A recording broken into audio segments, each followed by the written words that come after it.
Shalom saudaraku, salam sejahtera dalam kasih Kristus. Berjumpa lagi dengan saya. Di Duli kita akan belajar berapologetika bersama-sama di channel ini. Ustadz Menahem Ali kali ini membuat statement yang agak lucu ya. Karena dia ini kan profesor, doktor. Tapi kenapa dalam statement ketika dia mengajar itu jadi lucu? Dia mencari kata Allah dalam bahasa Yunani. Ya jelas tidak ada. Sebelumnya mari kita bersama-sama melihat video berikut ini. Allah sudah dipakai oleh orang-orang Kristen di tanah Melayu maupun di Indonesia, itu sebetulnya alasan yang tidak bisa dibenarkan. Justru ini adalah sebuah terjemahan yang tentu saja harus menghormati bahasa asli.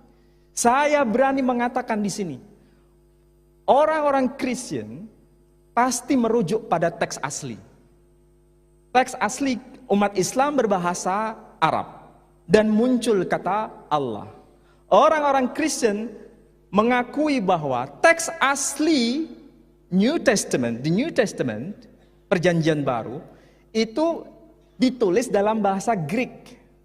Tapi di dalam bahasa Greek tidak pernah muncul kata Allah, satu pun tidak pernah muncul.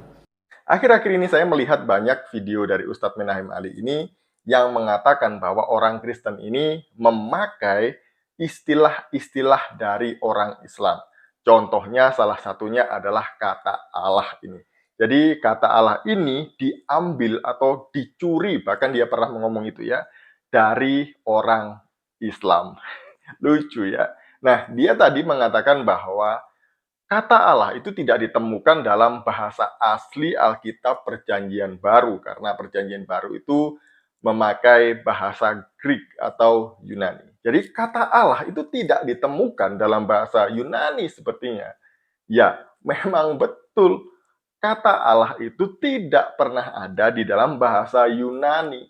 Lalu kenapa? Apa masalahnya jika orang Kristen memakai kata Allah untuk menyebut sesembahannya atau Tuhannya? Nggak salah.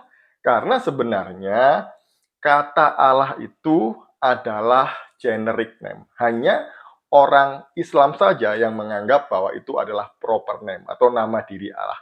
Padahal itu adalah generic name. Kata yang umum dipakai oleh bangsa-bangsa untuk menyebut sesembahannya itu sebelum Islam hadir di muka bumi ini. Nah, kembali ke bahasa Yunani tadi itu ya. Lalu bahasa Yunani untuk Allah itu apa? Ya Theos. Kalau Tuhan itu Kurios. Nah, kemudian kapan sih sebenarnya kata Allah itu dipakai? Dan apakah sebelum Islam kata Allah itu sudah dipakai oleh agama-agama yang terdahulu? Nah, kalau kita melihat di peristiwa Pentakosta, itu di dalam Kisah Para Rasul pasal yang kedua ayat 11, di situ dituliskan bahwa yang mendengar rasul-rasul itu berbahasa dalam bahasa lain, itu salah satunya adalah orang Arab. Jadi orang Arab ini mendengar mengenai kebesaran Allah, hal-hal yang ajaib yang dilakukan oleh Allah. Pertanyaannya adalah, ketika orang-orang yang ada di sana mendengar perkataan para rasul itu dalam bahasa mereka masing-masing, orang Arab ini ketika mereka mendengar kata Tuhan, itu bahasa yang didengar apa ya? Kalau enggak Allah. Ya pasti kata Allah gitu loh ya. Karena pada waktu itu, kata Allah itu sudah umum dipakai oleh bangsa-bangsa, oleh agama-agama sebelum Islam.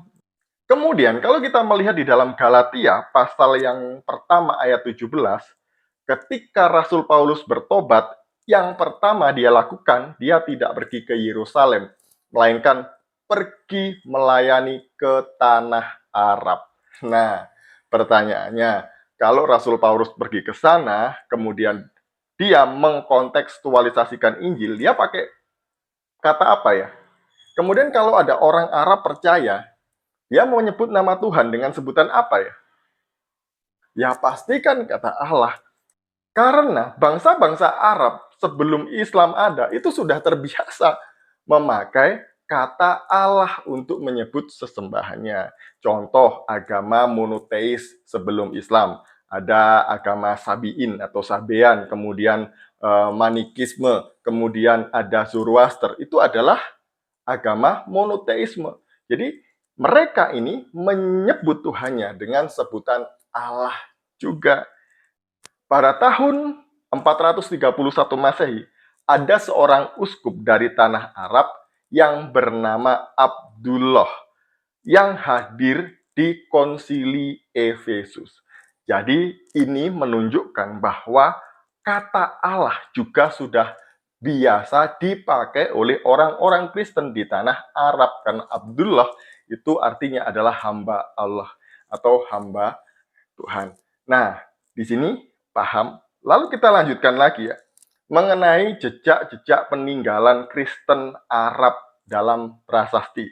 Misalnya di inskripsi Umul Jimal II yang ditemukan di pertengahan abad ke-6 ya. Di situ ada kalimat Allah Ghafran. Semoga Allah mengampuni. Nah, inskripsi ini adalah peninggalan dari orang Kristen. Kemudian yang kedua itu ada inskripsi Sabat yang ditulis sekitar tahun 512 Masehi.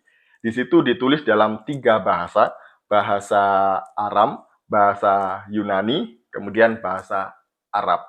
Diawali dengan kata Bismi al-Ilah atau Bismillah.